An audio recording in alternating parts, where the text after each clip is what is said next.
Emperors and Exiles, Chapter 9, Prophecy of Dawn.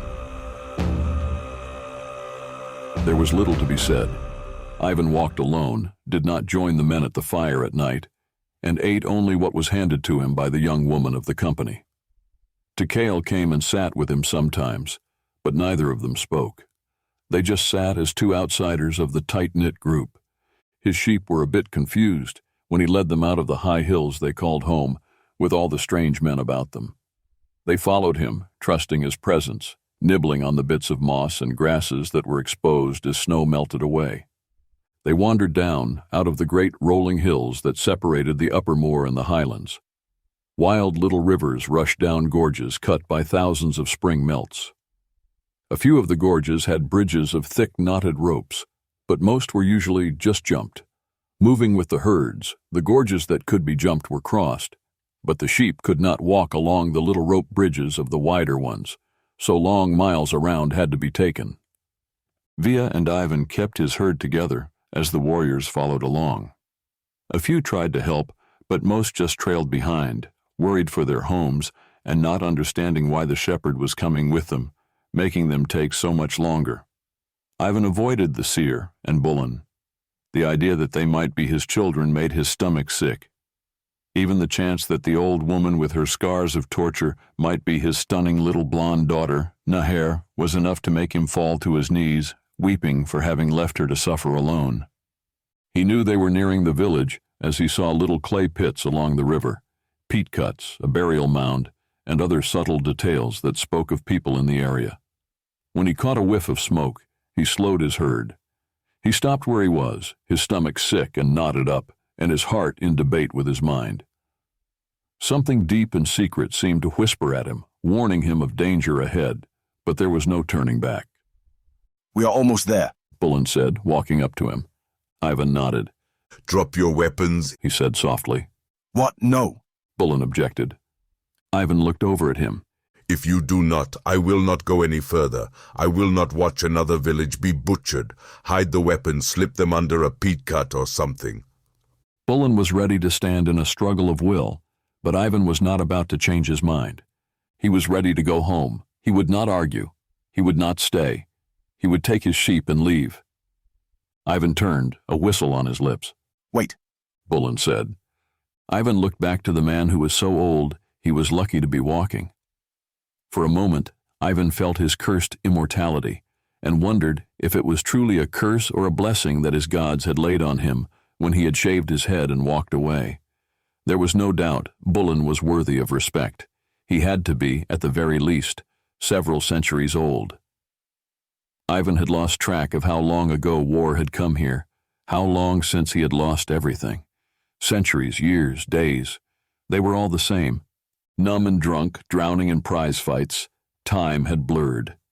He had seen the man twice in his dreams after he returned to Azir. He had just never considered the meaning of it. It was a true mark of heritage. Intuitively, children always knew their parents, and parents always knew their children. Ivan hated that he recalled it only now. It was rarely of Bullen he had dreamed, but of another Aziran he now knew was named Kenar. "My father is there. I have a wife, children, grandchildren in the village. Do you understand what you are asking me to do? Weaponless, we are defenseless." "And you think I don't know that?" Ivan asked. Bullen almost growled, but walked back to his men to order them to hide their weapons. Ivan whistled to Via and began to move the herd again. They would walk the sheep in, letting the unskilled herders trail along behind, as if the herd needed no guides at this point. He walked along ahead of them, with Via bringing them up in the rear. It was only a few hills more before the village came into view. It stood on the far side of a river. Wooden bridges made of many segments spanned the shallow, wide waterway, its wandering fingers, and its floodflats. He could see the sod mounds that made up the roofs of the homes of the villagers. In a few places, smoke slipped out to spiral upward into the blue sky of the Aziran spring. Ivan led his herd along, hoping they would follow him across the bridges, not through the mud. They would never have seen such a river, and certainly never stepped on wooden planks before. As soon as he set foot on the bridge, he knew there were men watching him. An army of clerics using magics to hide were all around. He could feel them as surely as if he could see them. He tried not to look for their footprints in the mud and silt along the river. He walked along whistling to himself, playing a bumbling giant. He glanced back once to see the other men coming over the last hill, scattered out, trailing along, a few talking together, but as easy as if strolling on any fine spring day. He was more than halfway across the second bridge when men appeared out of nowhere, their magics dropping away. Ivan made himself jump and then forced a laugh. Now that's a trick, he said, reaching out to poke one of the clerics. Who are you? The man demanded, blocking Ivan's curious poke. I'm Ivan. He grinned. Who are you? I am Captain Lenin. The cleric said with an arrogant tilt of his head. Ivan wanted to rip the man's head off. I am here to see to the matter of a rumor of magics in this village. Magics? Ivan asked as if afraid. Is there a demon in the hills? He looked back fearfully. You will hunt it down, won't you? He stepped in close, as if trying to be sheltered by the far smaller man. Ivan towered over the human. He was a good 4 feet taller, and as heavy as 3 of them put together. His size alone could provoke a fight. But if he came across as a big clumsy cow, it would be seen as a hindrance, not a threat. Lenin pushed him back with a look of contempt. Rumor is, it is hiding among your people. Ivan looked as baffled as he could. What do you mean? Search him for weapons, Lenin ordered. Several men stepped up to do so. Ivan allowed them to search him. All he had was a small knife for work and another for meals. With obvious disappointment, they had to wave him through. Ivan whistled and led his bunching up herd across the river, on toward the village. He prayed that the others had all left their weapons and that no trouble would happen. He had to be in the village if there was any hope to defend the children, if it did go bad, and he could not just run. He had not considered Tykael, he realized, and almost felt a little ill. He prayed the young Perton thought of something quickly, as his presence was nothing that could be explained without magic. As he neared the village, he knew more men were there, hidden with the same magics and illusions that the captain had worn. An entire army was there. They had the village surrounded. This was serious. Ivan prayed someone would welcome him and did not treat him as an outsider. If they didn't welcome him, it could all fall apart. His sheep saw the walls of the village and picked up speed, a few passing him up, bleeding at the thought of no more travel. Several children ran out to look at the sound. A few women left their homes to stand on their steps and look at the man who was bringing a herd to their village. Ivan lifted a hand in greeting as if he knew someone. Several little children waved back and came running to look at the sheep. A woman in a green dress called several young people about her, issuing orders and sending them out to gather up the flock. They jogged out in various directions, working calmly to gather the animals all together without scattering them. The same woman walked calmly toward Ivan, drying her hands on the apron she wore. He guessed her to be a healer of some sort. She was an older woman, but good-looking. Her hair was caught up in the bun of a widow, and she did indeed wear the charms and beads of a midwife and healer. She was very likely to be Kenar's granddaughter or some such relative. She reached out to him, and as easily as if she had known him all her life, she embraced him. He returned it, feeling very uncomfortable being so close to someone. The children will see to the sheep, she said, as if they might be overheard. Of course, He said with a smile, letting her go. Fine day for a walk. He glanced up. Yes. She smiled. Ivan was joined by another woman, far younger, and likely one of the prettiest women he had seen in a very long time.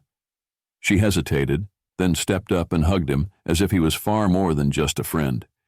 He had no real choice but to put his arms around her. Takara, The older woman said, as if in warning. I told you he would come back. She told the older woman. not now. She warned, and moved to meet the other men. Come on. Takara took Ivan's hand and led him from the open space where river flats and village met. She guided him through the village to the far side. Her heavy draped door was already open, letting spring breathe into the hut as she led him inside. It had been so long since he had been in Azir, He was not sure what rules still held. Their ways had been so crushed, it was uncertain how he was supposed to take things. He expected it to be a home of a family, perhaps her parents, or even her husband and children, but it was clearly the home of one. She was also not the motherly type, as indicated by her decorations. She had all the trappings of a hunter, ropes, furs, snow lines, and all the other tools a good trapper would need, except her spears were hidden, as were any other weapons she might have. The single room was simply built, even more so than Ivan's. It smelled of soap, furs, and the damp of the outdoors. She had pulled out the fire bowl, and much of the furnishings had been removed to be cleaned for spring. He sank to the floor as she moved to the back to pour a tincture of some cold brew or other. She had just handed Ivan the cup when a very old man leaned into the door. He met Ivan's eyes, and there was no question. Ivan felt a part of his heart stop, and part of his soul threatened to flare to life. He swallowed hard as the ancient man looked to the girl. He made a terse grunt and shook his head, then looked back to Ivan. "You cannot be in here," Kenar said to Ivan, making it very clear that this girl was his own bloodline. Ivan started at once to get up, setting the cup down carefully. He rose as best he could in the low hut and ducked out past Kenar. Some traditions clearly held. He did not argue or even ask. He knew. His stomach felt like a stone in his gut. His lungs did not want to work right. How had he missed it? You said... She started to object. "No, Tarkara," The old man said firmly. "you are my grandchild, and you will listen to me on this, not him." I will not be with a man I find stupid or slow. She said with anger over some old argument. "You will also not bring Ivan into your hut to insult him. I told you, if you wanted to live as a man would, then so be it. Do not play games with me, child." Old argument? Ivan asked as Kenar jerked the door cover closed. He turned, leaning on his massive staff. Ivan matched his step as they left the girl's hut. "Tarkara has denied the offers of every man who is an option. She wants the rights of an adult, but plays games. She told me that one day a man would come into the village, and she would choose him." She guesses or she knows? Ivan asked. "She said she knew it." Maybe she is right, Ivan said. just wrong about when and who. "She invites you in, offering her home and herself to you, but you need to understand that she is my grandchild. You cannot be the man she chooses." He glanced about and changed the subject. "They have the village surrounded. I can smell them. He said softly. We have few weapons, and are all but trapped. Most of the men are out. They will turn away. We have nothing worth a fight. They have killed villages for nothing but amusement." He looked at Ivan sharply. Ivan grunted. You fear humans when your men can fight trolls. Keep your men calm and keep them playing shepherds, and it will pass. "What if it does not?" Kenar asked, stopping Ivan in the middle of the village center. Ivan faced him. As long as your men do nothing stupid, it will not come to that. "If it does?" Kenar demanded. "You ready to take the blood on your head?" If it does, Ivan said a bit low and cold. I will drown the idiot who picked a fight in the blood of the dead. "You think you will survive this?" Kenar laughed bitterly. "There are several thousand against a few dozen unarmed men. The rest are out on other tasks, and we have no way to fight." Ivan scowled at the man. How could he, in one moment, seem to understand who Ivan was, and then talk to him so disrespectfully? Kenar had to know. He had to feel it as surely as Ivan did. Ivan wanted to choke him, wanted to go find the seeress, and roar at her for bringing him here. Tykael walked up to them, a bit tense, chewing his lip, stopping Ivan from snarling out words he might regret later. "Something is wrong," He said softly in Norwood. He looked up to Ivan. "Some sort of scan was triggered. You triggered something when you crossed the river. I think they just realized." What? Ivan asked. "You set off something very old. I'd guess it's a scan for the bloodlines of the old lords. I felt the same thing in Spisen. Just trust me, this is about to get bad." "What did he say?" Kenar asked. Ivan ran a hand over his head. You certain it was me? He asked Tykael. The young Purton nodded. "If it's any help, I think it's so old that they have no idea what it means yet. They will, though, once word of it gets back to Pert." Where is the seer? Ivan asked as calmly as he could. Kenar slowly led the way to a hut near the center of the village. The inside was simple, with a very small fire bowl and clean earth floors to help the blind woman not burn herself.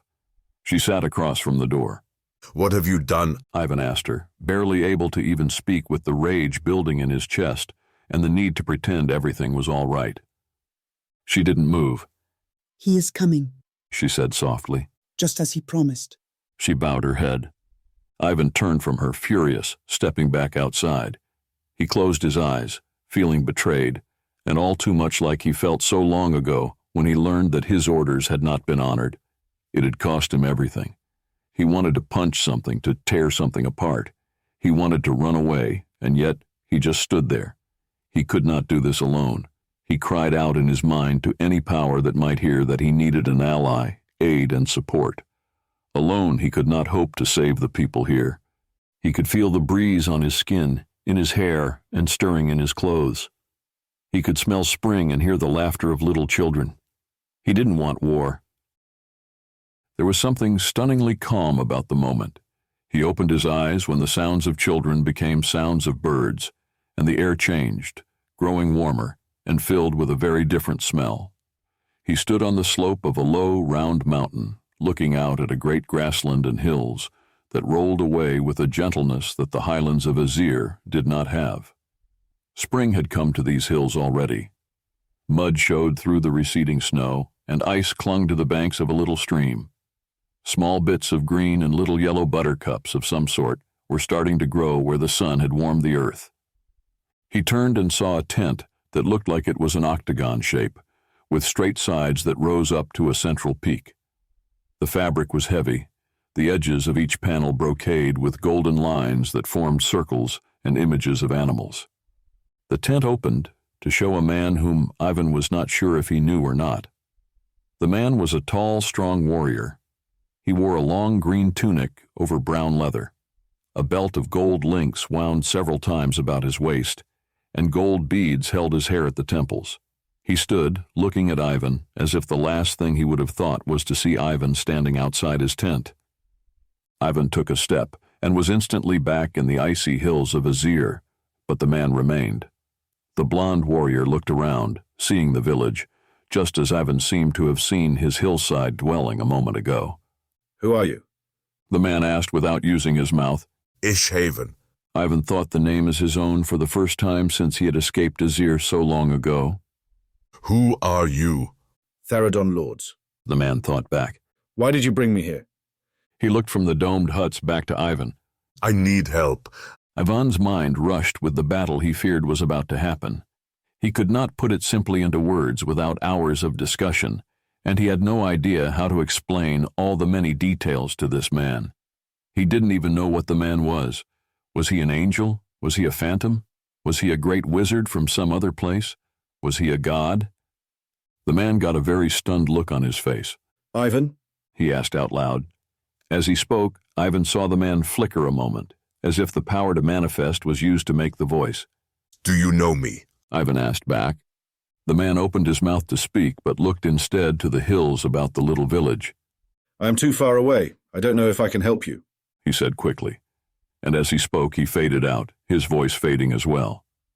Ivan stood, looking at the space where the man had been standing. Who are you talking to? Kenar asked.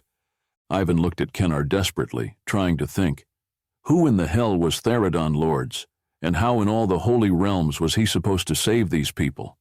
What cruel joke was it to give him back a bloodline, only to have it taken away?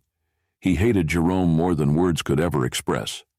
Ivan looked down to a child who took his hand, and looked up at him with the same eyes his own sons had once looked at him with. Ivan didn't know what to say. He wasn't sure.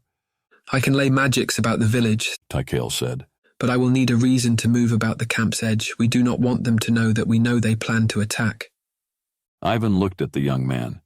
How did you get past the gods? Tykael smiled. Magic, he said with a sparkle in his eyes. For some reason, the humor and lift of the young man's eyebrow suddenly reminded Ivan of ShaHaNon very much. He wished the quiet king of Norwood to be there with him now. How very different this battle would be. Tag with the children. Ivan said softly to him. Hide and seek, perhaps. He looked back to the little child. Can you find some other children and play hide and seek with Tykel? He asked him. The child smiled and nodded. He took Tykel's hand and led him away. Ivan looked back to the village. It was small, crude, and lacking most everything a good village would have. These men lived as if they were nomadic shepherds indeed. Perhaps they did have other villages to move to. Somehow he doubted that, as the ground was too packed. How did they not have the things that made being set in a single place worthwhile? They had so little here, just the huts, not even a central fire pit. Do you have meat sellers? Ivan asked Kenar. Yes, of course. Kenar said. One that is large enough to fit the non-combatants? Yes, it is under my bro. Slowly start to get them into it. A group in and out, leaving a few every time. If you have to pull the food out, do so. Better yet, do. Start to cook it. Make it look like we are about to have a celebration for our return. We have no weapons. Kenar whispered back at Ivan. What is the point? Send several women with baskets to gather flowers or something. The guards will not stop them.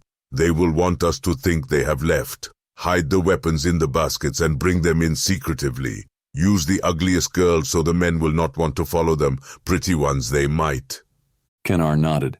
All right. What will we do? Ivan looked at the man who could only be his son. I might not be able to save you, but I plan to kill as many of them as I can. I have seen worse odds. We have a few hours to get ready. I expect they will attack just before dawn. If you have musicians, have them play tonight. We will want them to really think we are totally unaware of them. Kenar nodded. You know nothing of the Prophecy of Dawn? He asked. No. Ivan said. What is that? Kenar grunted. Nothing. I will go see to making ready. Ivan was left standing in the sun of the Aziran spring, not sure what he was going to do. There was no point of worry or fear. What would be, would be. Theradon Lords. He whispered the name. What? The woman healer asked at his side. Who is that? Crown Prince of Arwens. Ivan remembered, trying to recall how he knew that. He must have learned it from Theo, the little Awen sorcerer with the heart of a giant, a friend Ivan wished someday he might see again. Why do you say his name? Halfway around the world he stands on his own hills, in a spring just as ours, and as helpless to rule his people as we are. He might still have his palaces, but he has no more power than we do. He looked back to the hills. Are these all your people? Are there other villages such as this, those who try to hold to the old ways? There are 12 villages. She said softly. We started out as one. The few who survived the last battles grouped up to guard the children. As we grew in numbers, each of us made a new village. This one is Kenna. She looked over at Ivan. The first. Is there any way to call to the others? No. She said. We are careful to make it so if one of us is found and taken down, the others will not be exposed. I do not know how they found us at all. Kenna believes it is the Potan's magic. Likely. Ivan agreed. But now it is something far more. We may be very glad he is with us by the end of the day. End of Chapter 9. Continue with Chapter 10. Books of Summons.